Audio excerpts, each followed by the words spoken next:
ఒకరోజు 11:45 ఒక చిన్న బస్టాప్ దగ్గర రవి ఒక్కడే నిల్చుని ఉన్నాడు. ఆ రోజు వరకు లాస్ట్ బస్ మిస్ అయ్యింది. ఇంటికి వెళ్ళడానికి వేరే ఆప్షన్ లేదు. చుట్టూ అంతా సైలెన్స్. రోడ్డు మీద ఒక్క వెహికల్ కూడా కనిపించలేదు. కొన్ని నిమిషాల తర్వాత దూరం నుండి ఒక బస్ లైట్ కనిపించింది. రవికి రిలీఫ్ వచ్చింది. ఫైనల్లీ బస్ వచ్చింది అని అనుకొని లోపలికి ఎక్కాడు. కానీ లోపలికి వెళ్ళగా కొంచెం వేడిగా అనిపించింది. బస్సులో ఆల్మోస్ట్ అందరూ కూర్చొని ఉన్నారు. కానీ ఎవ్వరూ మాట్లాడుకోవట్లేదు, ఎవ్వరూ కదలట్లేదు. కండక్టర్ కూడా సైలెంట్గా టికెట్ ఇచ్చాడు. ఒక్క మాట కూడా ఆడలేదు.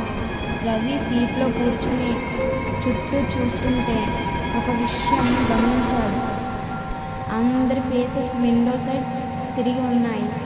ఎవ్వరూ కూడా తన వైపు చూడటం లేదు. కొంచెం భయం స్టార్ట్ అయింది. అప్పుడే డ్రైవర్ సడన్గా బస్ ఆపాడు. కండక్టర్ స్లోగా రవి దగ్గరికి వచ్చి లో వాయిస్లో అన్నాడు, ఇదే లాస్ట్ స్టాప్. రవి కన్ఫ్యూజ్ అయ్యాడు. నా స్టాప్ ఇంకా రాలేదు అని అన్నాడు. కండక్టర్ నవ్వాడు. కానీ ఆ నవ్వులో నార్మల్ కాదు. ఇది జీవితంలో లాస్ట్ స్టాప్ అని చెప్పాడు. రవి షాక్ అయ్యి చుట్టూ చూస్తే ఇప్పుడు అందరూ తన వైపే తిరిగి చూస్తున్నారు. కానీ వాళ్ళకి ఐస్ లేవు. బస్ లైట్స్ ఆఫ్ అయ్యాయి. మార్నింగ్ రోడ్డు పక్కన ఒక న్యూస్. నిన్న రాత్రి ఈ రోడ్లో యాక్సిడెంట్ జరిగింది. ఆ బస్సులో ఉన్న అందరూ చనిపోయారు.